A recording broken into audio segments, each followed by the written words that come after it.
The House of Representatives is expected to be the first to act on a bill once it's finalized. Joining us on the phone this morning, Michigan Congressman Thaddeus McCotter. Good morning, Congressman. Good morning. Well, the big question, certainly some progress has been made, but where does this bill stand this morning? We know that Democratic leaders were talking with White House representatives late into the night. What are you hearing? Well, first, the important part is that Congress does understand finally the need for a bridge loan to the auto industry. And that was the key point that we were concerned about when the autos first went out and over the Thanksgiving break. Now they are negotiating the details, both of where the funds come from. I think that's been settled. It'll come out of the low-interest loans for the energy, for the auto industry innovations.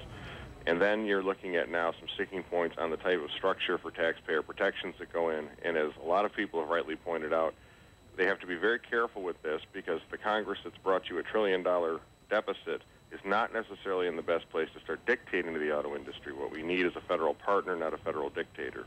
Congressman, there has been such a difference in what the auto companies have had to go through as compared to what the financial institutions went through. Is there any sense in Congress that the auto companies are going through the ringer because Congress is embarrassed about what happened with the first bailout? They're not only embarrassed, they should be embarrassed. The fiasco that was the Wall Street bailout continues. Only half of the $350 billion has been airlifted and dropped on Wall Street from helicopters. So what you're seeing is a bunch of Congress members that got suckered into a bad vote that are now beating up on an industry. In fact, one of your clips was a member of Congress talking about the big three have failed. Well, even in your own story, you hear that Ford is not in a similar situation. Correct. Again, they go back to the point where the stereotype of an industry that has not restructured since the 70s is absolutely false. And the danger is that in overcompensating for a bad Wall Street bailout vote, where not one CEO has been called into account for why they need the money or got the money from the taxpayers, they are now projecting and transferring that hostility onto the auto industry. Talk us through what happens from here. How soon do you think a vote can finally be passed? And of course, we know that the automakers need this money right now.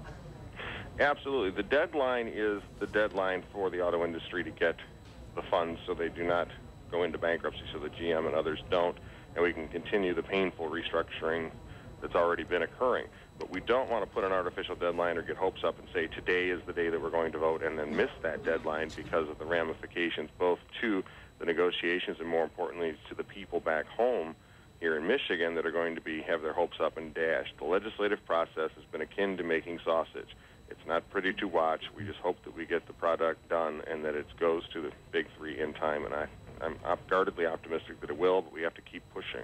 Guardedly optimistic. All right. Well, Congressman McCotter, thank you so much for joining us once again this morning. We appreciate it. Thank you.